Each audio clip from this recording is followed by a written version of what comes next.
السلام عليكم ورحمة الله تعالى وبركاته. magacaygu waa Ustaad Duraan Yaasiin Cabdi. Sida hore idinkugu sheegnay, Banaadir Research Consultant and Evaluation Center waxay overgaranaysaa free seminar oo ku saabsan Introduction to Project Management. Seminarka wuxuu inoo socon doonaa 2 habeen. Caawa waxaan qaadan doonaa certain topics, habeen dambena waxaan qaadanaynaa the remaining topics. Aan kusoo gabagabeynayna insha Allah. Let's start. seminarkeena wuxuu ku saabsan yahay Introduction to Project Management. Project Management waa maado aad u ballaaran oo ii sheeg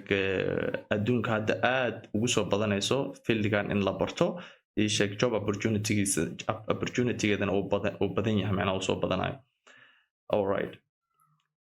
Learning objective-ka ku baran doono inta aan ku guda jirno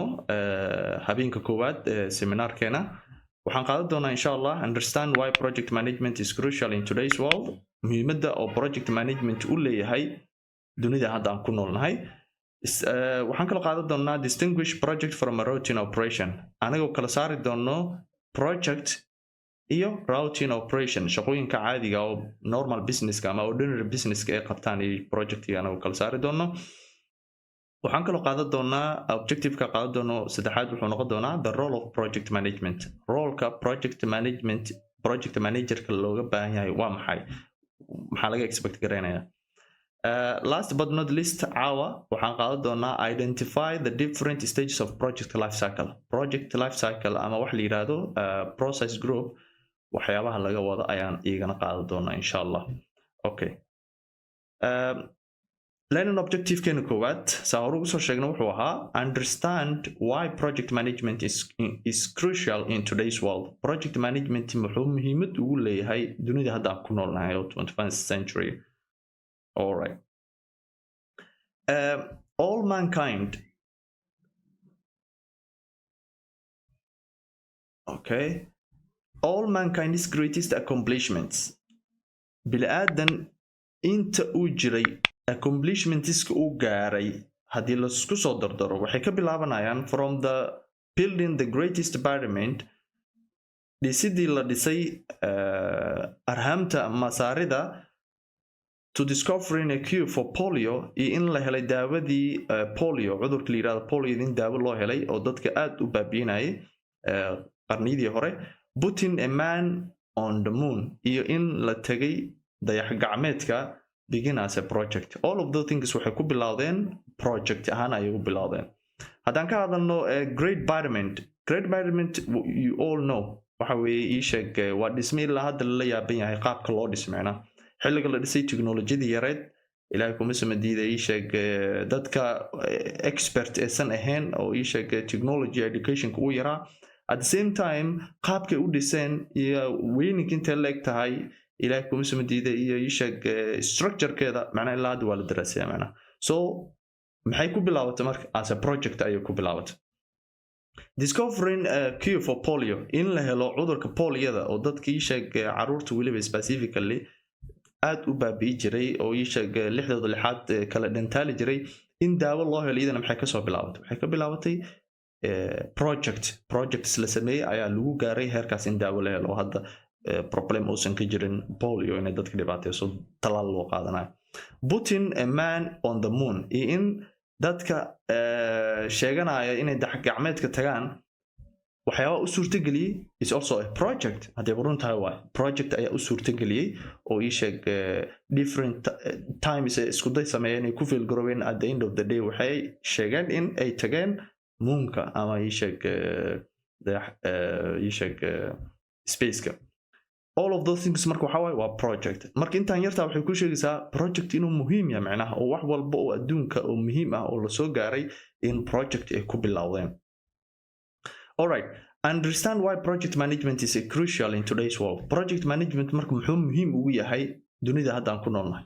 All right. Business leaders maxay ka dhaheen iyo experts-ka. Business leaders and experts have proclaimed that project management is crucial to sustainable economic growth. Business leaders-ka iyo experts-ka maxay ka dhaheen project. waxay ka dhaheen project wuxuu muhiim u yahay in la gaaro wax la yiraahdo sustainable economic growth in dhaqaalaha oo sustainable oo noqdo macnaha oo unstable economic inuusan noqonin ii sheeg dhaqaalaha why maxay saas u dhaheen waxay u dhaheen project marka lagu dhaho project wuxuu abuurayaa shaqooyin cusub ayuu bilaabayaa wuxuu xalinayaa social problem society ka jiray ayuu xalinayaa so those problems marka la xalinayo waxaa la shaqaaleysiinaa dad badan unemployment rate hoos ayuu u dhici doonaa ilaa kuma samadiide baahidii jirtay waa la cover gareynaa because of that project hadduu successful noqdo so marka dhaqaalaha marka wuxuu noqonaa stable economic wuxuu noqonaa stable life standardka dadka wuxuu noqonaa stable you see hadda Africa haddaa fiiriso wadamada faqriga haddaa fiiriso waxaa projectidii ayaa ku yar ama projectidii sida loo baahnaay looma fuliyo oo dad qaas ay lacagtii loogu talagalay in projectkaas lagu implement gareey ay jaabkooda ku dhacaysaa marka haddii projectkii si sax loo fuliyo sida wadamada hore u hormaray wadooyinka si fiican loo dhiso countries infrastructure-ka si fiican loo dhiso waxa weeye businesskan uu hormaraa baahidii jirtay oo dadka ii sheegay ee qabeenna waa la cover gareynaa dadkana projectadaas tirada badan oo la establish gareynayo shaqooyin badan ay ka helayaan oo unemployment rate-ka hoos ay u dhacaya marka that's why project ay u dhaheen business leaders iyo experts-ka wuxuu sameynayaa ama muhiim u yahay sustainable economic growth dhaqaalaha inuu noqdo mid sustain ah oo degan new jobs and competitive advantage are achieved by constant innovation waxaa la helayaa shaqooyin cusub waa inta hadda ka hadleen waxaa la helayaa shaqooyin cusub waxaa kaloo dhacayo wax la yiraahdo developing a new products or service waxaa la soo saarayaa productyo cusub iyo adeegyo cusub ayaa la soo saarayaa waxaa kaloo sameysmaayo wax la yiraahdo improving both productivity and work and quality of work waxaa kaloo horumar ii sheeg laga gaarayaa in wax la soo saaro wax soo saarka inuu bato iyo quality of work iyo waxa la soo saaraa inay noqdaan wax tayo leh because project marka lagu dhaho waxa weeye mar walba oo projectiga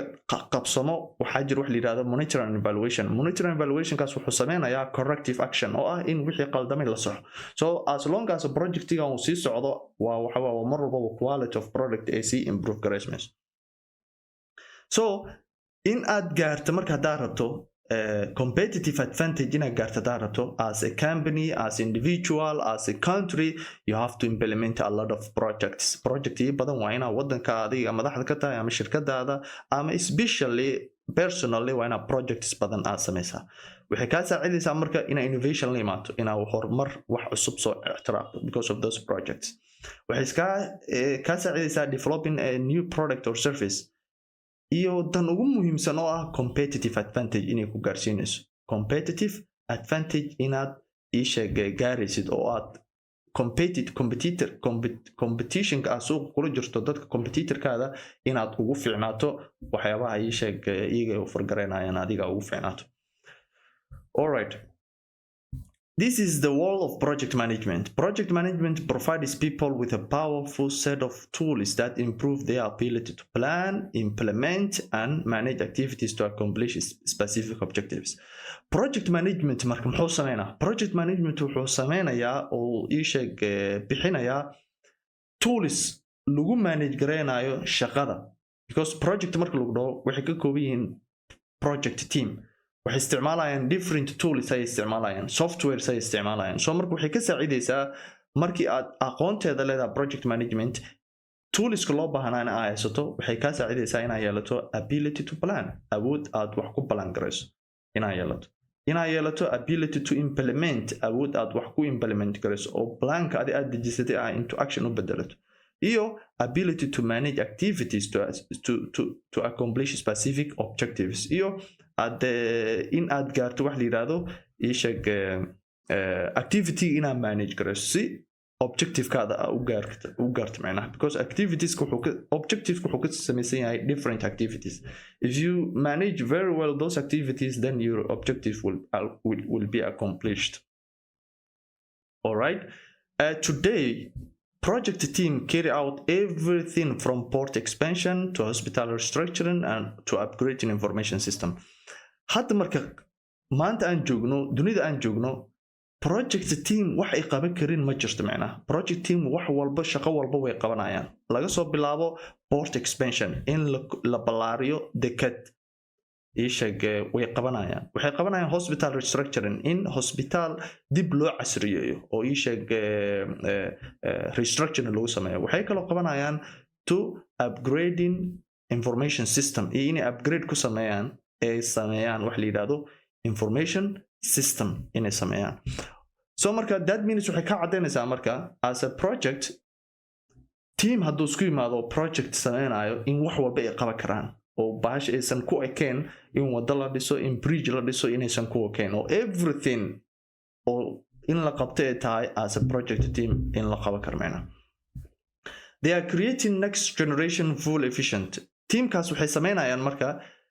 next generation full efficient vehicles baabuurta next generationka la soconaysa oo ah full efficient in shidaalka iisheg aad u beeqaaminaysa macnaha waxaa artada baabuurta la yidhahda dhaweeye hadda muqdisho dadka yimaaday baabuurta dhaweeye waxaa arkaysaa baabuur u shaqaynayo sida bajaajta camal tugtugta u shaqaynayo why because fuelkiisa wuxuu yahay very efficient waxaa laga yaabaa inuu 3 liters oo maanta dhan uu ku shaqeeyo so marka those projects those cars waxaa soo saaray team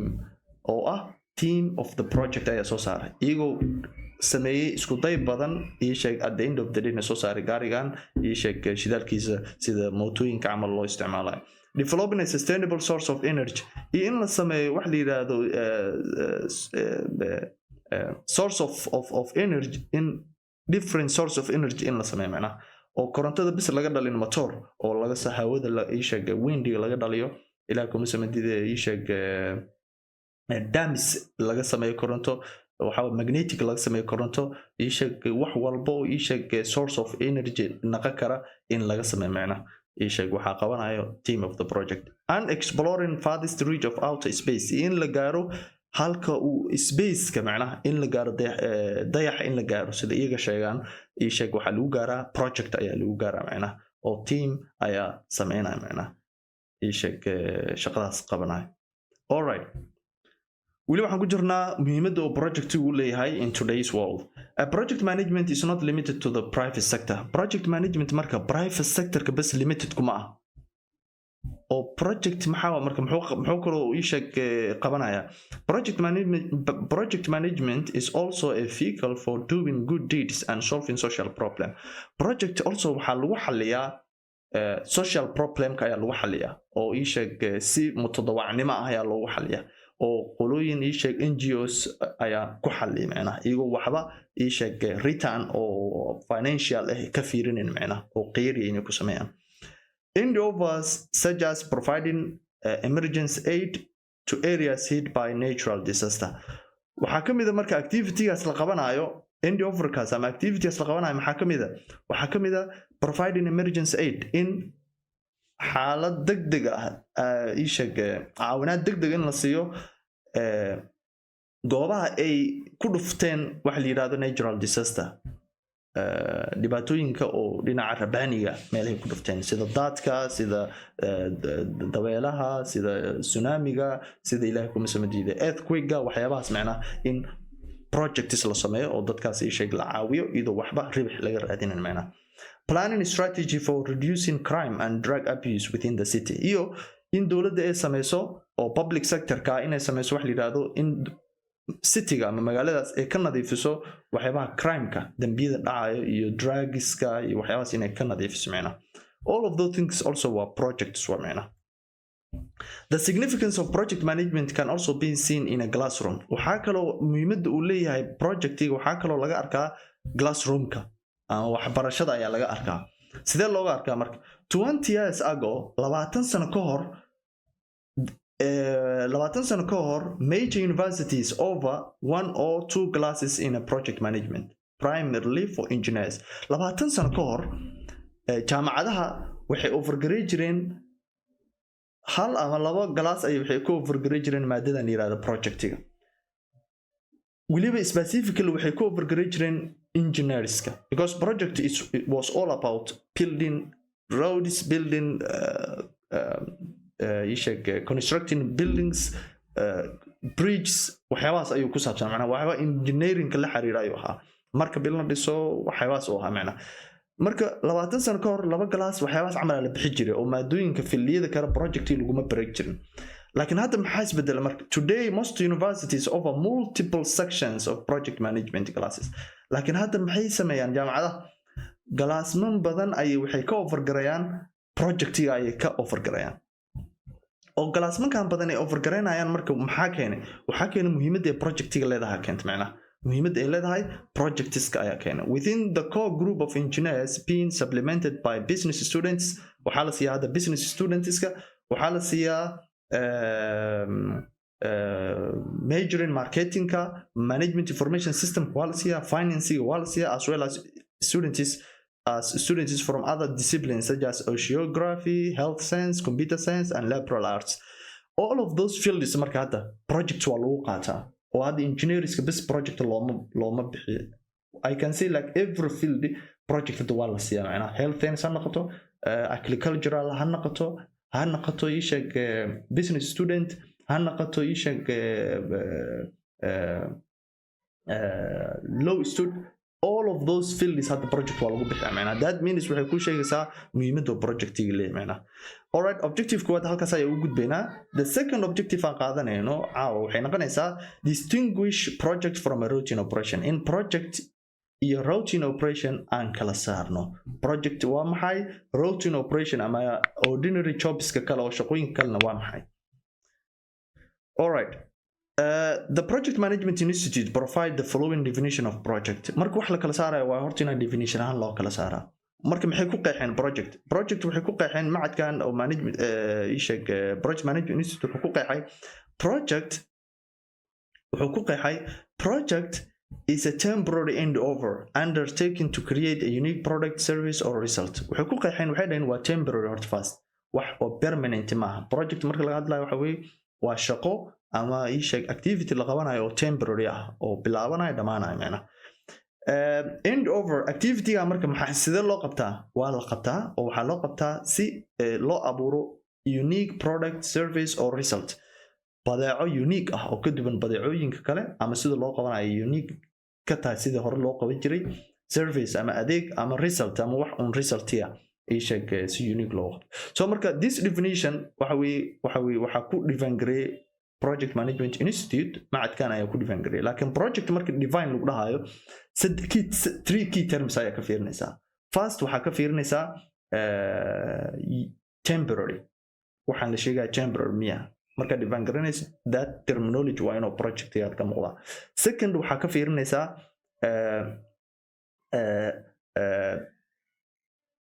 ma leeyahay wax la yiraahdo time oo bilaabanayo iyo time oo dhamaanayo ma leeyahay macnaha timely bonded ma yahay third waxaa ka fiirinaysaa unique ma yahay oo waxaan la qabanayo activity-da caadiga oo routine-ka ma khilaafsan yahay macnaha those three key terms marka waxay ku sheegaysaa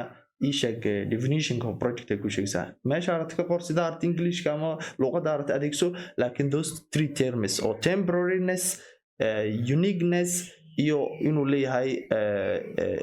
start point and end point inuu leeyahay macnaha mar walba waa inaan meeshaas saddexdaas waa inaan ka fiirsaa maxaa kaloo project lagu define garay karaa project is a set of tasks waa shaqooyin isku tagtagay waay that must be completed oo in la dhamay ay tahay in order to arrive a particular goal or outcome horta waa shaqooyin badan oo isku tagay waay horta first waxaan rabaa in shaqooyinkaas lagu dhameeyo waqtiga loogu talagalay inay bilaabato waqtiga loogu talagalay inay dhamaato markay dhamaanaysan waxaan rabaa in la imaado a particular goal or outcome that means uniqueness ayay ku sheegaysaa wax cayiman oo ka duwan waxyaabihii hore la qaban jiray projectada hore loo qaban jiray inay ka imaado macnaha oo goal cayiman oo unique ah ama outcome oo unique ah inay ka dhalato macnaha like most organization effort major goal of project is to satisfy customer needs haddii loo fiirsho shaqooyinka kale oo ordinary jobska oo businesska ee dailyga ay u qabtaan projectiga iyo ordinary businesska waxay ka sameeyeen in la sameeyo wax la yiraahdo satisfaction of customer needs in la qanciyo baahida customerka uu leeyahay in la qanciyo waa labadaas way ka sameeyeen beyond this fundamental similarity the characteristics of project help differentiate it from other in the over of the organization haddii laga tago marka similarity-gan ay iskaga mid yihiin projectiga from routing operation haddii laga soo tago projectiga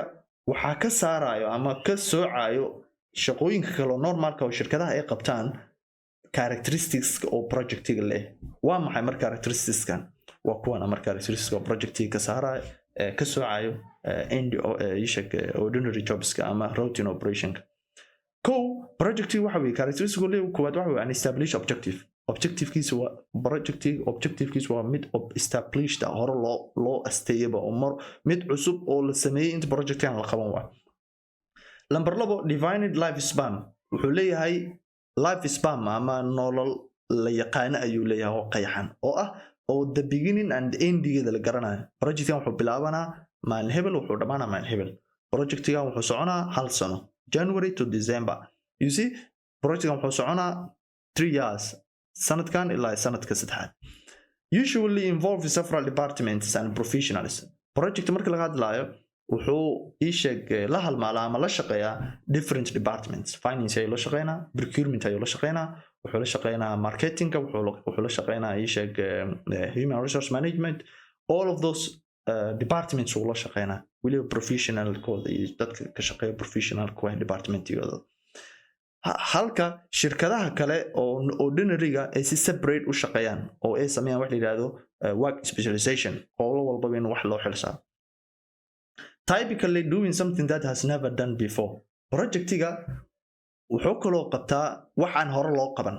oo waxa weeye waa some kind of uniqueness ka kamid tahay specific time cost and performance requirement project wuxuu ordinary work kale ugu duwan yahay wuxuu leeyahay specific time cost and performance requirement waa triple constraint waxyaabaha aan dhahno waa as a project time cayiman oo lagu xisaabtamayo costiga iyo performance-ga deliverables laga expect garanayo all of those things waxa weeye requirement ay leeyihiin oo hadii laga hoos maro projectigan haduu lagu qiimeyn doono hal ayaa u galeynaa marka an established objective waa maxay first objectives have defined projects have defined objectives projects waxay leeyihiin objective qayaxan whether it's a constructing 12-story apartment complex by January aan naqato inay dhisaan projectkan ku saabsanaado in 12 dabaq in la dhiso by January koodeeda ama releasing a version 2 of a specific software package as soon as possible ama ha naqato in version labaad la soo saaro oo ku saabsan software in versionkiisa labaad la soo saaro as soon as possible those are objectives or projectiga leemana this singular purpose often lack in a daily organizational life hadafkan marka oo ah objective-kan oo project leh waxa ka maqan waxa la yiraahdo daily organizational life-ki oo sida caadiga oo organization kale shaqada maalin walba la qabanayo tusaale finance ay ka shaqeysaa maalin walba waxa la halmaalaysaa in warqad stamp ku dhufato account to account ina lacag u dirto qof ina statement u daabacdo ilaa kuma samadiida waxa maalin walba qabanaysaa macnaha wax ka duwan uma iimaanaysid shaqada laakiin project waxa weeye objective ay sameysanayaan objective kaas ay ku soconayaan at the end of the day marka project ay dilaado waxa weeye projects wala soo xiraa macnaha oo wax maalin walba la qabanayo ma all right in which workers perform repetitive and operation each day marka waa ka duwan yahay kuwaas kale objective kala defined life span with a beginning and end wuxuu leeyahay nolol la yaqaano oo bilow leh dhamaadna leh macnaha second because there is a specific objective madama key koowaad objective oo projectiga lahaa project have defined end point objective kaasna waa inuu yeeshaa end point xilli oo dhamaanayo which is contrary to ongoing duties and responsibilities of traditional jobs marka kan maxay contrary ku tahay marka in waqti cayiman oo yeesho oo waqtigaas bilowdo waqtigaasna dhamaad maxay contrary ku tahay cagsi ku tahay waxay ku tahay ongoing duties and responsibilities of traditional jobs kale lahaayeen shaqooyinkan iska soconayo responsibilitygan iska soconayso oo subax walba loo soo kala xaay macnaha ayay ka duwan tahay macnaha because kan end point-geeda hadoo dhamaado responsibility-gaas saasay ku dhamaatay in many cases individuals move from one project to the next as opposed to staying in one job like marka qaarkood waxaa dhacdo project teamka in markii ay certain projects markuu idlaado inay project kale ay u wareegsadaan ayaa dhacday macnaha for example after helping to install security system marka oo IT engineer markuu ka caawiyo security system markii in la develop garay markuu ka caawiyo shirkadda an IT engineer may be assigned to develop a database for different client waxa laga yaabaa markaas in loo assign garay haddana shaqo kale oo ah in client oo uu develop garay database meena marka taas waxay ku sheegaysaa marka in wax walba in project marka la joogo wax walba inay leeyihiin life span nolol cayiman meena oo ii sheeg bilow leh dhamaadna leh meena objective-kooda objective-ka characteristics saddexaad oo project leeyahay waxa weeye usually involve several departments and professionals project wuxuu la shaqeeyaa departments badan iyo professionals badan ayuu la shaqeeyaa halka shirkadaha caadiga oo ordinary-ga ee si separate u shaqeeyaan ee wax la yiraahdo work specialization inay sameeyaan macnaha qof walba shaqada loo kala saaro oo shaqooyinka la kala saaro qolo walba meel loo xil saaro macnaha laakiin project all of them wala shaqeynaa laakiin maxay hoos imaanayaan under project management ayay hoos imaanayaan macnaha iyaga amarka qaadanayaan third unlike much organizational work that is segmented according to functional speciality project typically require the combined effort of variety of specialists halka organizationka ay shaqooyinkooda loo kala saaray ay segmented yihiin ay kala soocay yihiin according to functional speciality shaqada ay qabanayaan ay ku xiran tahay qolo HR ka loo xilsaaro ay sheeg qolo loo xilsaaro finance qolo procurement qolo operation ka qolo ay sheeg marketing ka laakiin project muxuu baahan yahay combined effort of variety specialists wuxuu baahan yahay effort-ka ama juhdiga all of those departments ayuu baahan yahay specialists dhan ayuu baahan yahay instead of working in a separate offices under the separate managers project participants whether they have engineers financial analysts marketing professionals or quality control specialists work closely together under the guidance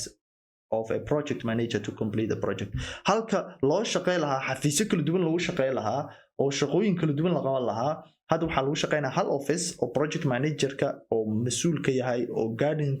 guidance-giisa ama ii sheeg hagidiisa lagu soconayo macnaha si loo dhameeyo shaqada ii sheeg loona gaaro project objective-kiisa lambarka afraad ama characteristic afraad oo project-ga leeyahay waxa weeye typically doing something that has never done before project-ga waxa weeye wuxuu qabtaa shaqo aan hore loo qaban the fourth characteristics of project is that it's non-routine characteristics afraad ee project-gu leeyahay waxa weeye waa non-routine waa shaqo aanan soo naqanayn waa wax unique ayuu qabanaa waxaas markii project oo idlaado meeshaas ayaa looga tagaa macnaha and it has some unique elements waxayna leedahay non-routine-kaas ama shaqooyinkaas la qabanayo waxay leedahay elements ama waxyaabo oo unique ka dhigaya macnaha oo ka soocayo project-yada kale macnaha obviously accomplishing something that has never been done before such as building an electronic automobile landing two mechanical ovens on the Mars requires solving previous unsolved problems and using advanced technology in wax hore loo arkin in la sameeyo sida in la dhiso electronic automobile in gawaari ku shaqeynayso electric in la sameeyo marka koowaad projects ayaa saamaxay sida Tesla iyo gawaarida kale la halmaalo ii sheeg ku shaqeysa electric iyo landing two mechanical rovers on Mars in meeraha ama space-ka lala tago gawaarida loogu talagal lagu dul socdo waxa weeye waa projects laakiin waxay u baahan yihiin solving previous unsolved problem aan hore loo xalin ay u baahan yihiin waxa laga yaabaa in hore projects la iskugu dayay ay ku fail garoobeen soo marka project-kan wuxuu unique ku noqonaa problem aan hore loo xalin ayuu xaliyay that means waxa weeye wuxuu gaaray hadafkii ay sheegay project-yada hore lagu gaaray macna iyagoo isticmaalaya advanced technology horumarsan iyagoo isticmaalaya macna on the other hand even basic construction projects have involved established set of routine and procedures require some degree of customization that make them unique dad qaar waxay ku dhahayaan dhismo tusaale dabaqa laga dhisay ii sheeg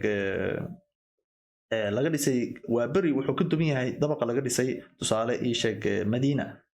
waa isku mid oo ku dhaha tusaale and they are different projects so sometimes project-iga asigoo qaab ahaan isku eg oo naqshadii la isticmaalay ayadana waxay leeyihiin some degree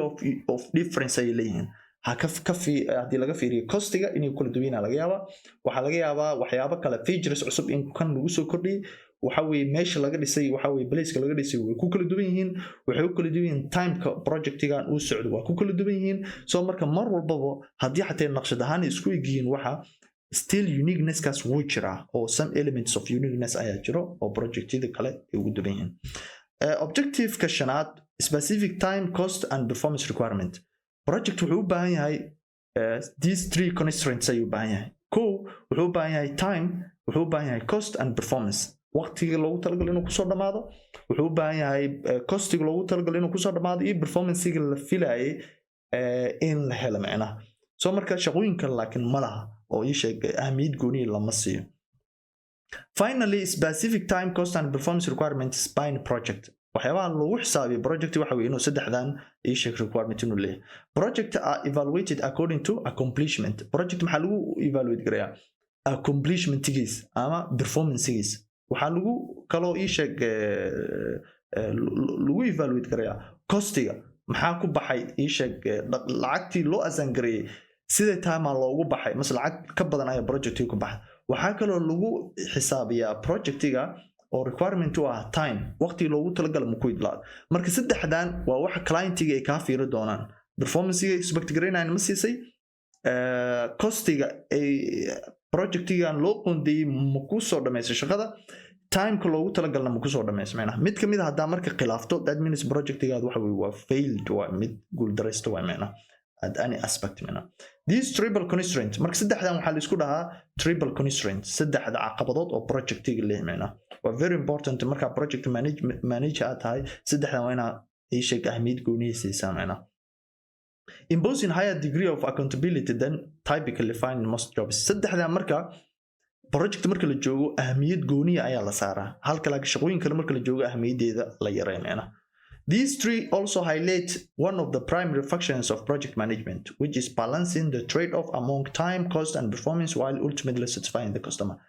saddexdan kale waxay kaloo sameeyaan wax la yiraahdo balance waxay sameynayaan balance trade-off maxaa la dhahaa trade-off waxaa la yiraahdaa wax ka tag waxna qaado oo ii sheeg wax dhan ma la wada sameyn karo macnaha hadda inta ka hadalna marka saddexdan waxa weeye waa saddex caqabadood oo project wajahayo waa macnaha hadii mid kamid la yareeyo ama mid kamid u bato tusaale costiga hadaa badiyo oo projectigan cost badan ay ku baxdo waxa weeye qualitygiisu way fiicnaanaya ama performancegiisa wuu fiicnaana oo projectkan wuxuu noqonaa mid performancegiisa aad u fiican yahay laakiin cilada jirto oo ah costigiya waxa ka dhigtay excess 100,000 lagu talagalay 200,000 oo ii sheeg dollar ku bixis laakiin performancega wixii la filayay wax ka qurux badan soo saartay still you are failed projectigaad uu guuldareys marka waxa la rabaa inaad trade off u sameyso balance inaad sameyso costigan inaad saaid u costigan inaad fiiriso performancega inaad fiiriso wixii inaad dhiin 100,000 maadaama loo qoondeeyay waxa isku dayaa inaad content ii sheeg konton inaad ku soo gabagabay projectigan hadhow konton ka dhigto oo konton dhan ah hoos u dhigto lacagtii loo balangareeyay performance-gu wuu yaraana hadaa ka badisana performance-gu wuu fiicnaana laakiin still costiga badis marka inaad trade off sameyso oo qaab oo performance-gu ku halooba ii sheeg ku xumaanin costiga uu ku badinayn inaad balance gareys macnaha ii sheeg waa loo baahan yahay si customer-ka oo satisfaction u helo macnaha that's waxaa meesha soo bixina characteristic of project leh objective keen lahayd what project is not still waan ku jirnaa afwan what project is not project marka muxuusan ahayn project should not be confused with everyday work project ha ku qaldin shaqooyinka maalinlaha ha ku qaldin a project is not a routine projectiga ma aha routine wax maalin walbaba ii sheeg la qabto oo soo noqdo ma repetitive work ma shaqo soo noqota ma waa isku mid project ordinary daily work typically require doing something that doing the same or similar work over and over while project is done only once shaqooyinka ordinary work ama shaqooyinka caadiga waxay leeyihiin ii sheeg waxay qabtaan wax isku mid ah oo soo laalaabta maalin walba soo laalaabta ay qabtaan halka projectiga hal mar la qabto macnaha all right a new product or service exists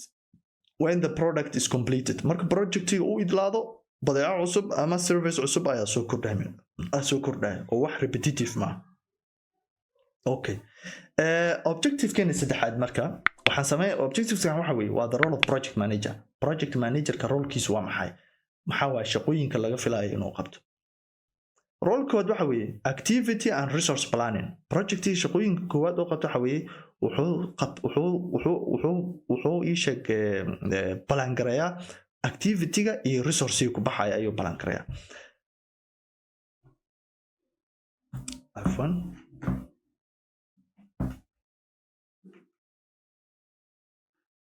all right marka maxaa loola jeedaa marka ii sheeg activity and resource planning maxaa loola jeedaa planning is a contributory in meeting project deadline planning marka laga hadlayo wuxuu contribution ku sameeyaa ama uu ka caawiyaa in lala kulmo project deadline because hadaa plan sameynin deadline-ka ama projectigan xilliga ugu talagasho ma dhamay kartid and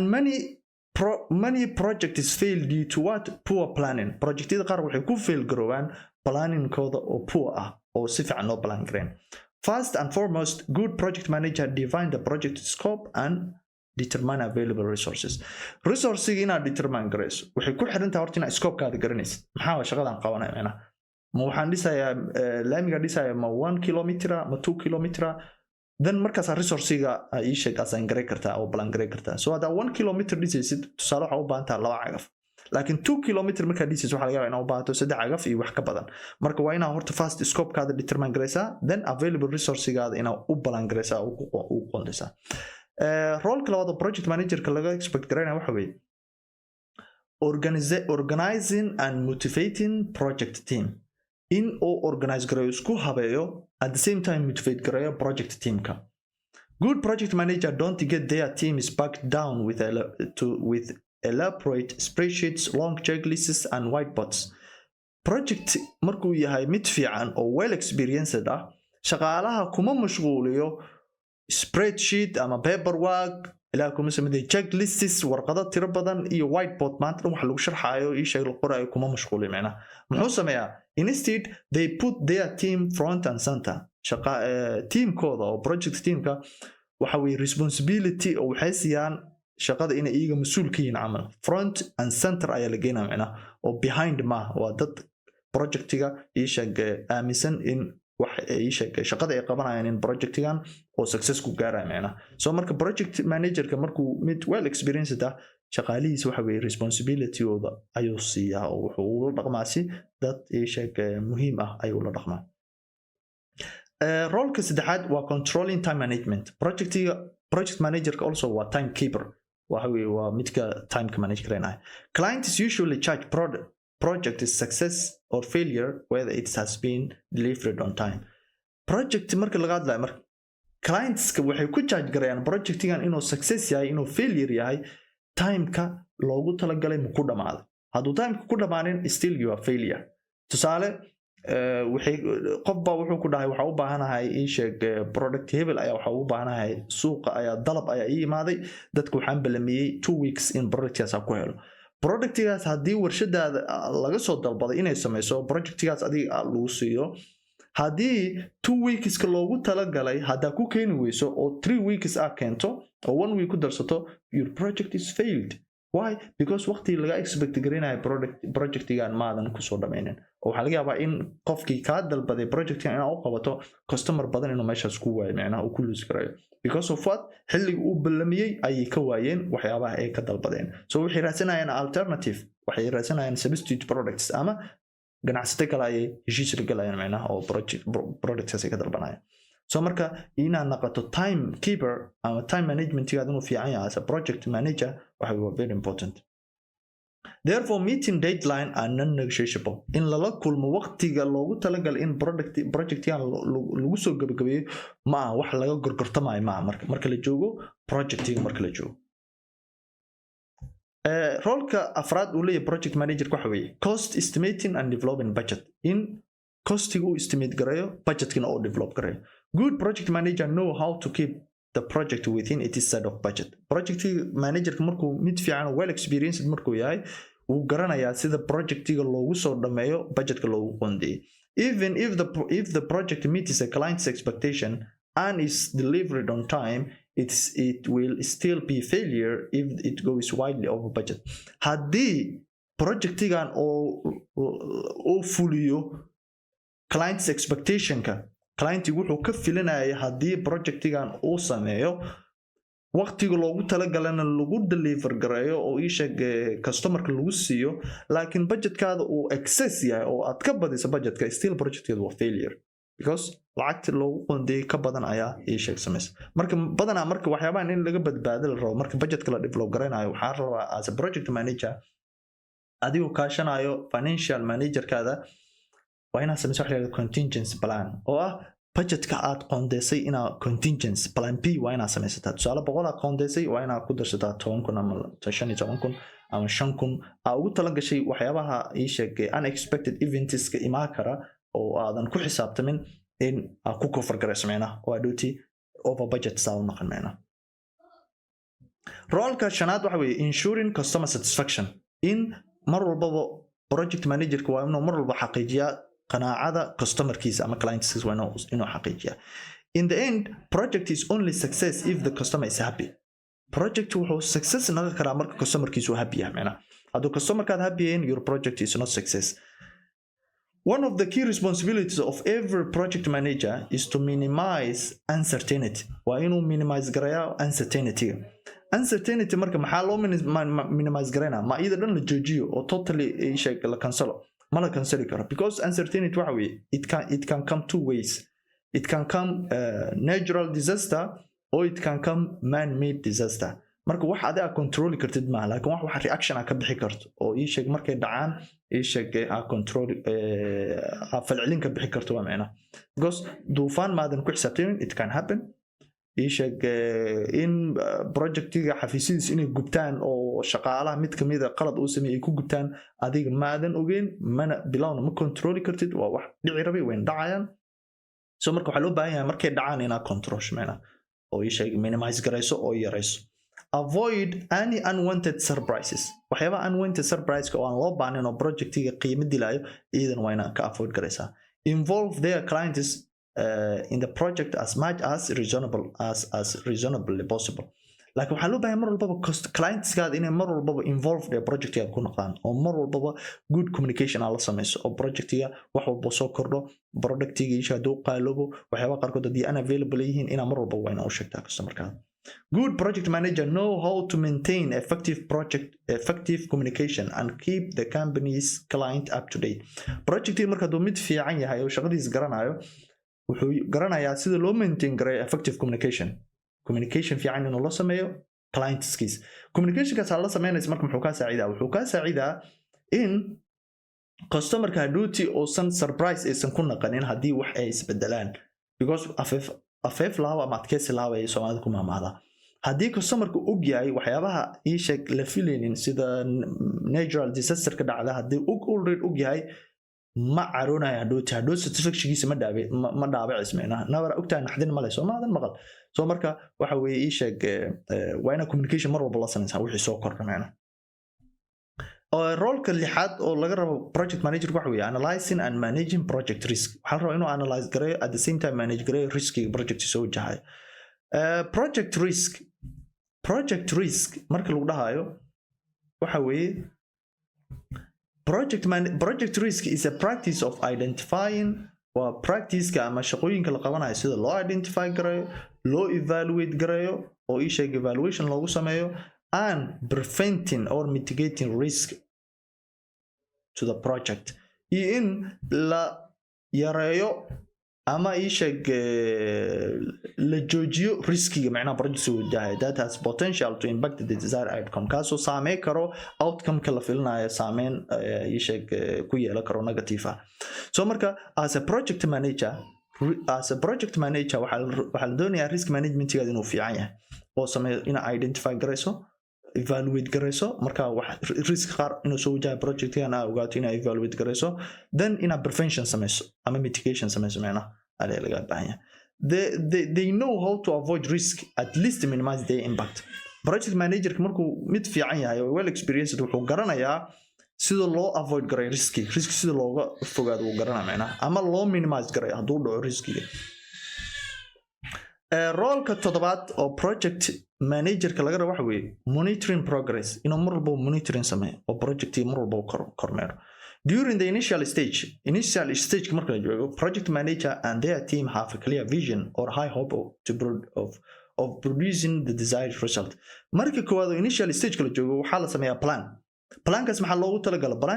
talagalay in hadhooti monitoringka marka la sameynayo in indicator u noqoto macnaha measurements inay u noqoto lagu ogaado projectigan sida loogu talagalay ma u socoyaa oo loo plan gareeyo mise uu dhinac mar macnaha. When things don't go according to plan, markii wax sida loo plan gareeyo hadaysan u soconin activities ee khilaafsan tahay planka, project manager need to monitor and analyze both expenditure and performance. maxaa marka haddii oo dareemo project managerka in wax sida loogu talagalay inuu u socon muxuu sameynaa macnaha oo monitoring ku sameynaa expenditure-ka and second team performance-ga shaqaalaha ayuu labadaas ayuu wuxuu ku sameynaa analyze ayuu ku sameynaa macnaha. And to always efficiently take corrective action. Why u sameynaa monitoring-kan oo dhinaca expenditure-ka la sameynaa iyo shaqaalaha howlaha qabanayaan muxuu u monitor gareynaa in corrective action la qaato oo qaloocii yaroo dhacay in la soo toosiyo projectiga wadada lagu soo hago. Roolka sideedaad oo projectiga leeyahay waxa weeye managing reports and necessary documentation, in la manage gareeyo reportska iyo any documentation of projectiga la halmaado. Finally, experienced project manager know how to essential final reports and proper documentation are. Project manager marka well experienced yahay oo garanayo sida dokumentiyadaas loo qoro waxa weeye waa midka experienced ka macnaha. waxaan kaloo bixinaa as a Banaadir Research Consultants and Evaluation Center maado kale oo ka saacideyso sida loo qoro project reportka project proposalka iyo reportka macnaha sida marka project inaad dalbato rabto hay'adaha ama shirkadda u shaqeyso ama hay'adda qeyriga marka inaad ka dalbato rabto project documentigaas qori lahayd iyo projectiga markuu socdo markuu idlaadaba reportada la qoro sida loo qori lahaa also waa ka helaysaa. waxaa booqanaysaa www.lambert.com adigu sii galaayo project management kana sii dooranayo how to write a project proposal and report writing for NGOs. So marka maxay ka saacideen marka inaad xirfadahaas leedahay oo sida loo qoro documentationka projectiga sida reportada golidoon project waxay ka saacideysaa in haddii xatee qalqalooc yar oo jiro ama wax yar qaldayin inaad documentigaada aad ku sixi kartid macnaha oo well written document aad qori kartid oo dadka fundraiska ama donorska ama managerkaada aad ku qanci kartid in projectiga si habsami leh uu qabso macnaha. Good project managers can present comprehensive report. Managerka markuu fiican yahay wuxuu qorayaa report comprehensive ah oo la fahmi karo macnaha documenting all the project requirements documenting that all the project requirements were fulfilled as well as project's history including what was done, who was involved and what could be done better in the future. So marka comprehensive report kas muxuu project manager ka saacidaa ama asoo uu ka saacidaa wuxuu ka saacidaa in history ahaan loo record gareeyo waa dhoti previous projects marka la sameynayo in qaladaadkii hore loo galay iyo looga baxsado. Learning objective-ka afraad waxa weeye identify the different stages of project life cycle. Project life cycle waa maxay? Sida caadiga wax walba waxay leeyihiin life cycle. Adiga ahaan waxaa leedahay life cycle. xilba waxaa tiishay candhuuf yar mino candhuuf yar cad naf lagu galshay you see weynaatay carruurnimo soo martay dhalinyarnimo soo martay madow soo martay isheeg duqooday you see finally waa dhimatay. That's life cycle. waa life cycle ka soo martay. Projectina wuxuu yahay life cycle kaas ayuu leeyahay oo xilli buu bilowdaa xilli buu isheeg la balan gareeyaa xilli baa la qabtaa xilli baa la manage gareeyaa xilli buu dhamaadaa oo la soo xirameena. Marka waxaan qaadanaynaa project life cycle waa maxay ama hada si kale u dhaano process group wax la yiraahdo. Project life cycle is made up of 5 project stages. Project life cycle wuxuu ka kooban yahay 5 stage ayuu ka kooban yahay. Ibil ruuxi ahaa jireen 4 stage. Hadda waxa lagu soo diray another stage oo ah because of what education ka ayuu oo kordhayay project baahidiisa oo badan darteed ayaa lagu soo kordhiyay mid ka shanaad. Waa maxay marka shantaas? Waa project initiation, project planning, project execution, project monitoring and control and project closure. Shantu wata project initiation in project la initiate gareeyo la bilaabo, then planning in la sameeyo la plan gareeyo, project execution in projectigan balankii action loo bedelo, monitor and control in la monitor gareeyo oo la controlo, and project closing in projectigan la soo xiro oo la dhameeyo. Each of these phases is necessary for effective delivery of the project. All those stages waxay muhiim u yihiin in effective delivery in lagu sameeyo projectiga macnaha project sida loogu talagalay in loo deliver gareeyo oo wixii laga filinaya in laga helo. So markaas a project student you have to know this process group and project life cycle kuna garanaysa. Kan koowaad waa maxay? Project initiation phase. Initiation sida caadiga waa initial wax in la bilaabo. In la bilaabo waa maxay marka? This is the start of the project for the project manager. Stage kan waa stage ugu horeeyo oo bilaabay project manager who is responsible for defining the project at high level. Oo laga rabo in projectigan oo qabsoomi rabo inuu define gareeyo levelka ugu sareeyo. This usually begins with a business case. Marka maxaa la rabaa marka la joogo under initiation phase maxaa la rabaa? Waxaa la rabaa waxa la yiraahdo business case in la qoro. Waxaa la rabaa in la ogaado feasibility study-ga. Projectigan ma u qalmaa in la maalgeliyo mise ma u qalmo. Waxaa la rabaa cost and benefit analysis in la sameeyo. Oo cost-igu ku baxayo iyo faa'iidada laga helayo projectigan ma isku qalmaan. Another type of research in la sameeyo sida loo determine gareeyo whether the project is feasible and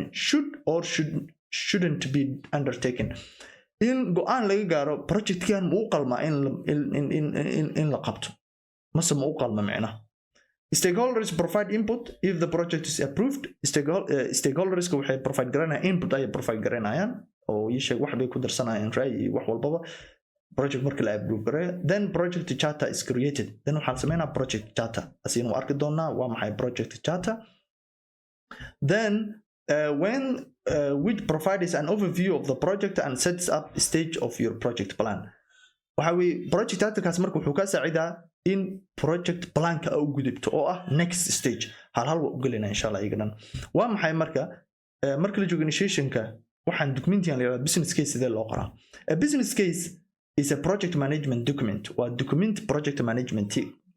waaye that explains how the benefit of the project overweights its cost and why it should be executed.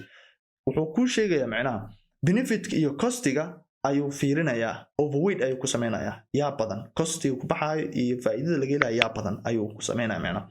Business case are prepared during the project initiation phase. Business case-ka waxaa la diyaariyaa phase-ka koowaad oo projectiga oo initiation phase-ka ayaa la diyaariyaa. And their purpose hadafkoodu waa maxay? Is to include all the project's objectives, cost and benefit to convince stakeholders it is value. Waxaa lagu soo daraa objective-ka, costiga, benefit-ka laga helayo si loogu qanciyo stakeholders value oo projectiga leh. Waxaa rabaa in assignment yar idin diro ardayda ay dhegeysanayso. waxaa rabaa inay soo kala saartaan stakeholder iyo shareholder farqi u dhaxeeya insha Allah commentigana ku soo qortaan. What is the difference between stakeholder and shareholder insha Allah labadaas waa inay soo sheegtaan insha Allah. Because if you labadan kala garanaysid waa fahmaysaa waxa laga wada shareholder iyo business case kan waxyaabaha loogu qancinayo iyo sheeg project inuu profitable yahay. sidee loo qoraa marka business case? How to write a business case? Business case waxaa loo qoraa afartan step iyadoo la marayo. Identify the business problem waa inaa cadeysaa ama aad sheegtaa problemka businesskan soo wajihi karo. Problemka la xalinayo problemka oo projectigan loo qabanayo oo cover gareynayo waa inaa sheegtaa. Identify the alternative solutionka oo problemkaas jiro lagu xalinayo iyadana waa inaa sheegtaa. Recommend preferred solution waa inaa mid kamida waa inaa recommend gareysaa oo dhahdaa problemka kaasa xali karo. waxaa kaloo laga rabaa describe the implementation approach waa inaa then implementation approach waa inaa sheegtaa. Recommend a preferred solutionka aad recommend gareynayso waa inaa sheegtaa. And lastly describe the implementation approach oo implementation approachka aad ku implement gareynayso midkaa doorto waa inaa sheegtaa. Stepka labaad under this identify alternative solution marka waa maxay? Identify alternative solution waxa weeye know the alternative solution waa inaa note gareysaa qortaa solutionada adiga aad isdhaysid waa wax laga problemka. For each solution quantify its benefits waa inaa sheegtaa benefitka ay leeyihiin waa inaa tirisaa midka aad sheegay mid walbaba. Also forecast the cost involved in each solution mid walbaba solution walbaba costiga ku baxayna waa inaa sheegtaa. Then figure out the feasibility-ga ama suurtagal ahaanshaha إيشك mid والبون وين شكتا descend the risk issues associated with each solution والباس شكتي أو feasible risky سو جي كر وين شكتا finally document all this in your business case then وين كنت document كريسا business case كذا. Project charter وامحي. Project charter is a short document used to improve planning to outline the key aims and benefits of the project. Project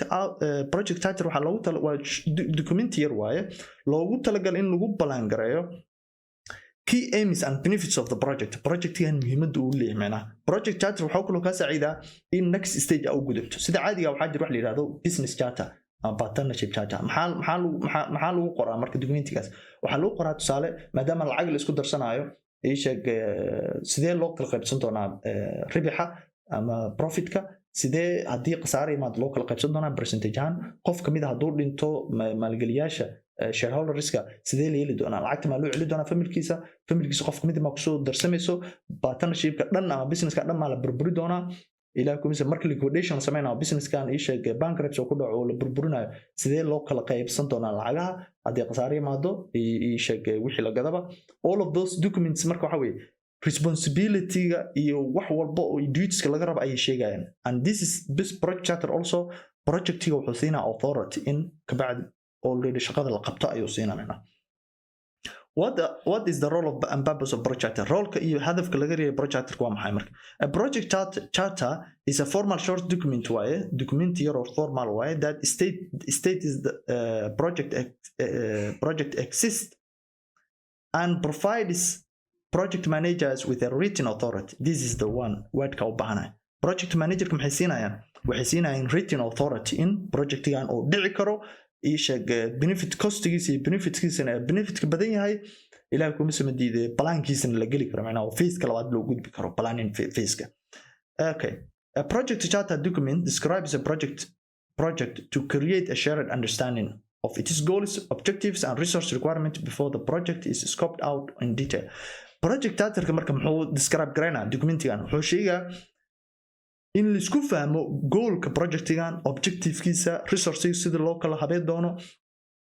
sida shaqadan loo dhameeyo ay waxaas dhan ayuu cadeynaa macnaha. Authority wuxuu siinaa project manager-kana inuu go ahead dhaho oo projectiisii qoro. Alright, stage-ka labaad marka aan gudubno under project life cycle. Stage labaad waxa weeye project planning phase, in planning la sameeyo. This is where the project plan is created. Halkan waa meesha lagu balan galeynayo projectiga and all involved in project and all involved in the project will follow. Kabacdi phase xiga dhan waxaa la raaci doonaa balaankii la dejiyay. This phase begins with setting smart.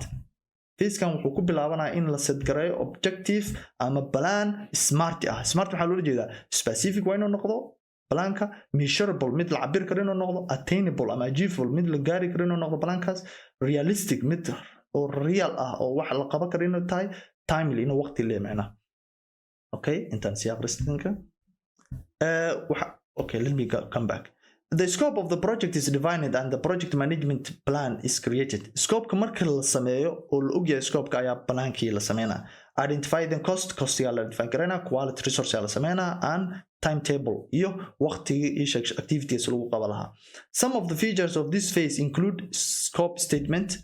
setting milestones in la sameeyo, communication in la sameeyo, risk management plans in la sameeyo and work breakdown structure. So balaanka marka la sameynayo waxaa jira tools la isticmaalo. Waxaa kamid ah toolskaas work breakdown structure. Sida loo sameeyo marka work breakdown structure? San ayaa loo sameeyaa. This is work breakdown structure. Tusaale project title-kiisa markuu san yahay phase coordination-ka, planning-ka, execution-ka, control-ka and closure-ka. Mid walba marka waxaa loo sameynaa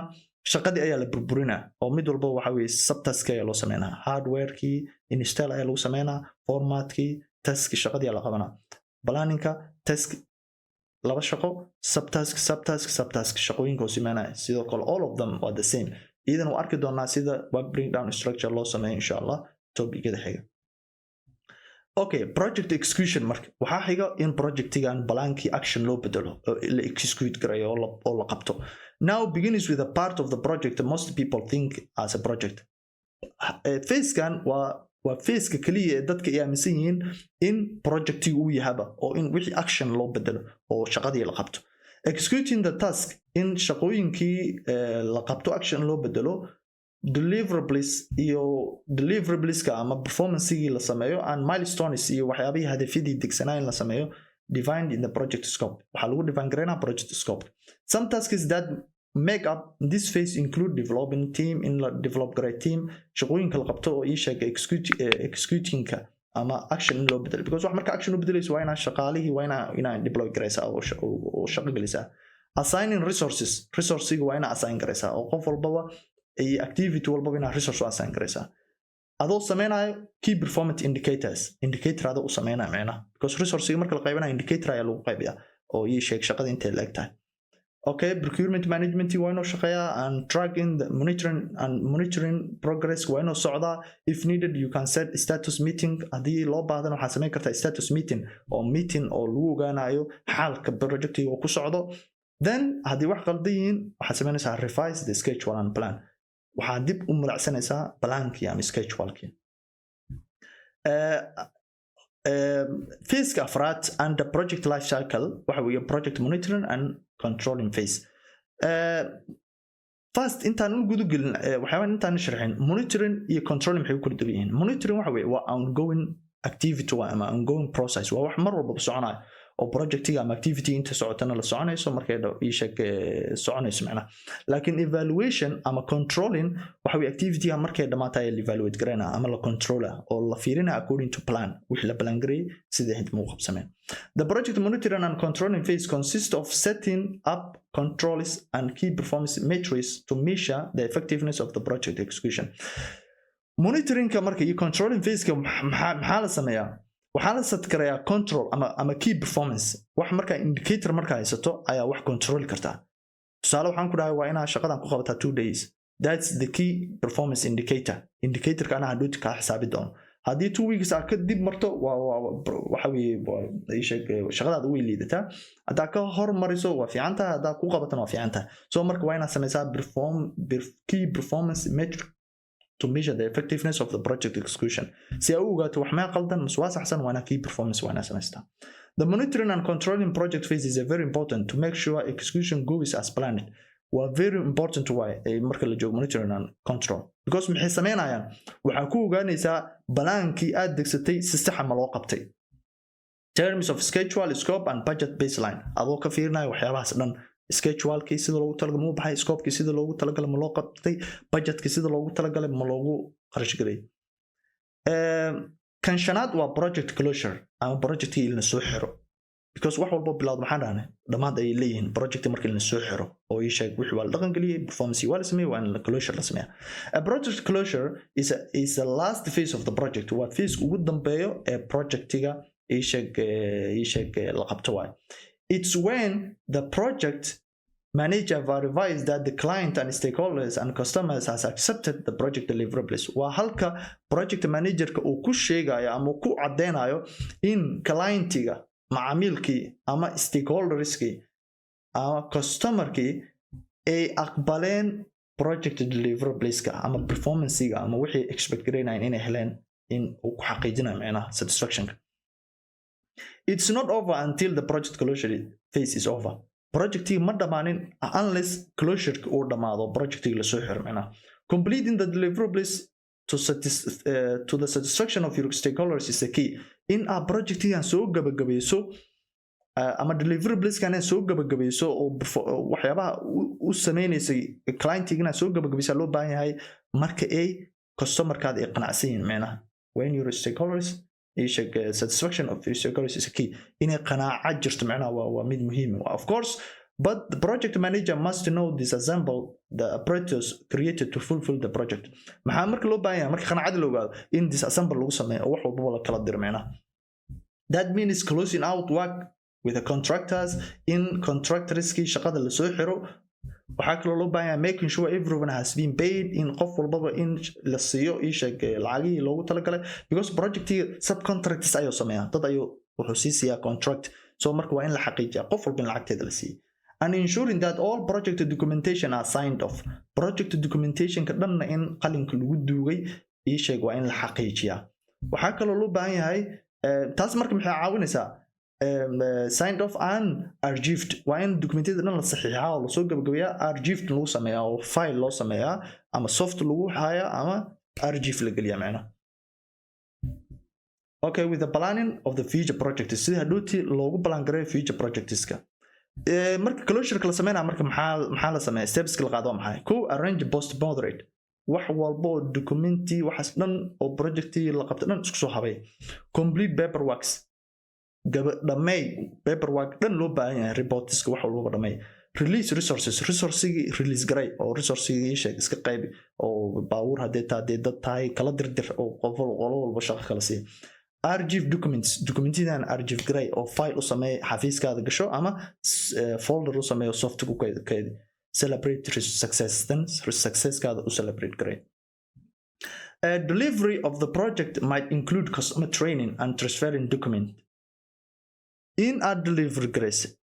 projectiga waxaa ka mid ah customer training inuu helo and transferring documents iyo documenti in la transfer gareeyo oo la share gareeyo